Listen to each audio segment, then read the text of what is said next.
Fala, gurizada! Tudo tranquilo? Professor Bira na área, aulad.com.br.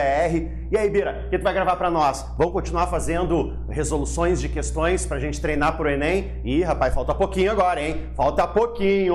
Olha só, Bira, o que tu selecionastes aí para nós? Bom, eu peguei, assim, um autor de um momento literário que eles gostam bastante. Vira e mexe, cai na provinha do Enem aí. Nos vestibulares pelo Brasil também. Mas o Enem gosta muito da primeira fase do modernismo, né? Aquela primeira fase, a fase de destruição, heróica, aquela ligada à Semana de Arte Moderna. E olha quem é a figura. Oswald de Andrade, o Oswaldo, né? O Oswaldo, o cara que era o agitador cultural daquela época, veio da Europa com várias características das vanguardas que estavam em ebulição lá, né? Pois bem, então assim, ó, olha, nós temos um pequeno poema, olha a cara desse poema, né? E a questão gira com as características dessa primeira fase, especificamente do Oswald. Então vale a pena para a gente dar uma lembrada aí nessas principais características desse autor. A questão, no meu ponto de vista, é uma questão de nível médio. Médio a fácil, não é difícil. Vale pela lembrança, vale pelo estudo, né? Vale por a gente, como é que eu posso falar para vocês? Vale para relembrar algumas características, certo? Belezura, ó, o Enem adaptado. Eu vou pedir para a produção aumentar aí, e daí vocês acompanham comigo no replay. Zoom, por favor. Foi? Já estão vendo aí bonitinho? Então tá. O nome do poema se chama Senhor Feudal. Olha só, olha que interessante. Já o nome, sempre se liguem, né, no título, de quem é o autor. Quando tiver referências, olha, data, nome, porque isso direciona bastante, ok? Então acompanha com o Biro aí, ó. Senhor Feudal. Se Pedro II vier aqui com história, eu boto ele na cadeia.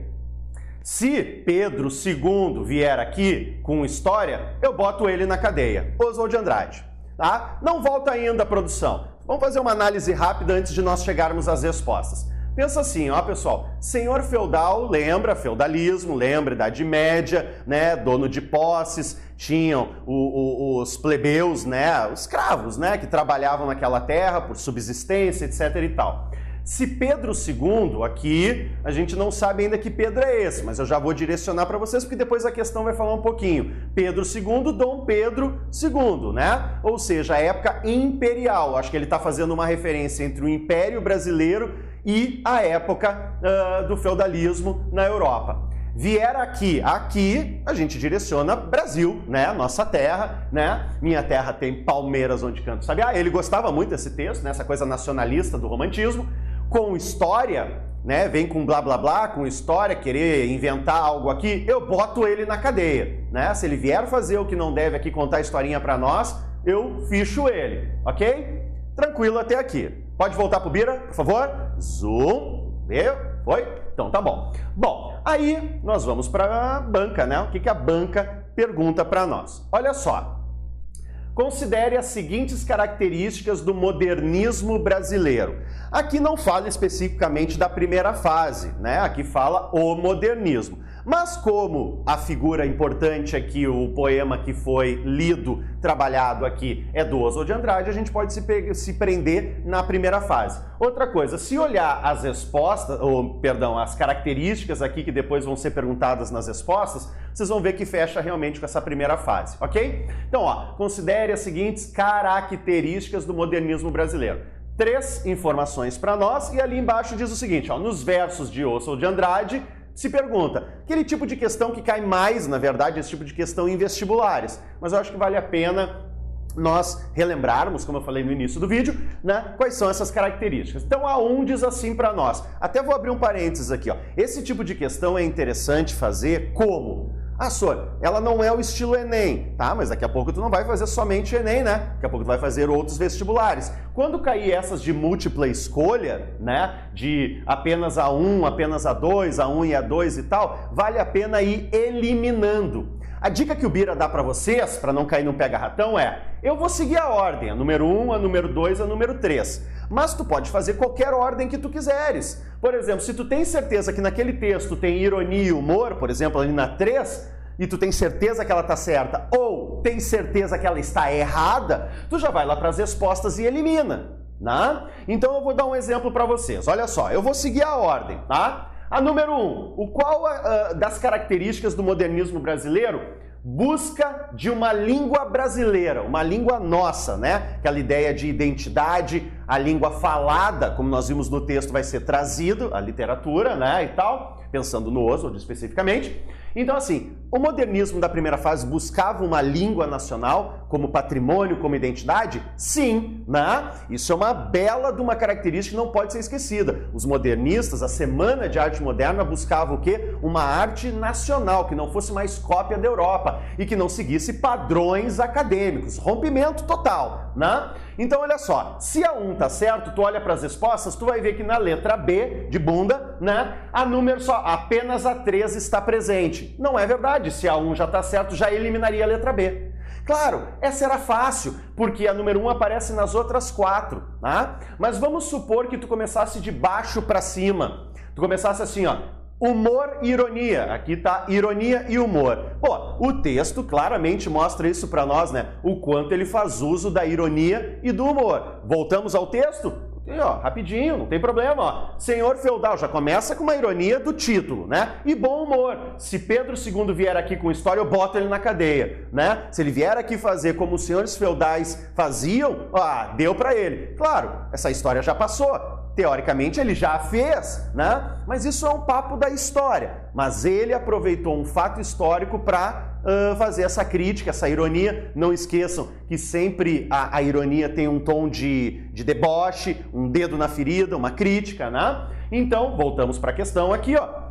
Ironia e humor, tá certo? Tá. Então a 3, beleza. Aí tu procuraria quais as respostas que a 3 está certa. Sobraria apenas a B, né, que nós já eliminamos por causa da 1, a D e a E. Então vamos supor que tu tivesse certeza da 3, né?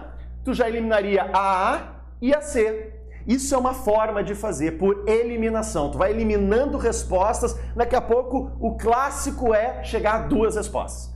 1 e 2, 1, 2 e 3. Daí tu fica com aquela dúvida, a 3 tá certo ou não tá? A 2 tá certo ou não tá? Tá? Mas isso é uma forma, isso ajuda bastante, ok? Bom, então agora vamos voltar ao normal. Busca de uma língua brasileira, tem? Tem, né? É uma das principais características do modernismo, em especial da primeira fase. Depois vai aparecer em outros autores da segunda, da terceira também, ok? Versos livres. Bom, volto pro poema normalmente aqui, ó. Volta aqui. O que é um verso livre, pessoal? É um verso que não segue um padrão métrico, né? Não tem o mesmo número de sílabas, ok? Então, se tu olhar pelo tamanho, tu já sabe que não tem o mesmo número de sílabas, né, poéticas. Vier aqui, não tem o mesmo número do eu boto ele na cadeia. Então é um verso livre. O modernismo rompeu com essa ideia também de pontuação, de métrica, né? Verso branco, ou seja, dificilmente na primeira fase a gente quase não vê textos com rimas, né? Pode até aparecer um ou outro, tá, mas no geral não. Havia esse rompimento. Então voltamos aqui para a questão. Busca de uma língua brasileira, tá certa? Certa. Versos livres, tá certo? Certo. E nós já sabemos, que eu já tinha explicado antes, que nesse texto é cheio de humor e de ironia. Aqui na ordem, ironia e humor. Ou seja, as 3 características mostradas para nós nessa questão, as 3 fazem parte do modernismo brasileiro. Eram inovações técnicas, inclusive, né, nos textos. Como eu disse, pontuação, métrica, rima, somem, né? Então, e o bom humor, e sempre tentando mostrar com a língua falada o que é a verdadeira fala, perdão da redundância, do brasileiro, que é uma das grandes riquezas, grandes patrimônios da nossa identidade como Brasil. Por quê? Porque existe uma variação linguística enorme. Já fiz resolução de questões falando sobre isso, né? Tem falas diferentes, a culta e a coloquial, a regional se fala diferente em locais diferentes do Brasil, a fala aquela mais próxima do centro urbano e aquela da zona rural, ou seja, tudo isso é patrimônio brasileiro. Isso é uma riqueza a qual a primeira fase traz para nós, certo? Em especial o Oswald. O Oswald gosta muito. O Mário também, né? Ele faz uma pesquisa histórica tranquila para buscar essa identidade brasileira, né? Bom, então, uma questão, como eu falei, de médio a fácil, mas vale pela nossa revisão. As 3 estão certas. Qual é a resposta correta? Então, letra E de... Vai lá, aqui, ó. Letra E de Exu. Tá? Então, foi o que me veio na cabeça agora. Tá? Então, letra E, a resposta correta, porque as três características são verdadeiras e estão ligadas ao texto do Mário e do Oswald de Andrade e do modernismo brasileiro. Certo, pessoal? Então, Bira, vai. Por que não tá indo o negócio aqui? Tá, agora foi. Tá? Então tá, o Bira se despede agora, mas daqui a pouco ele tá de volta.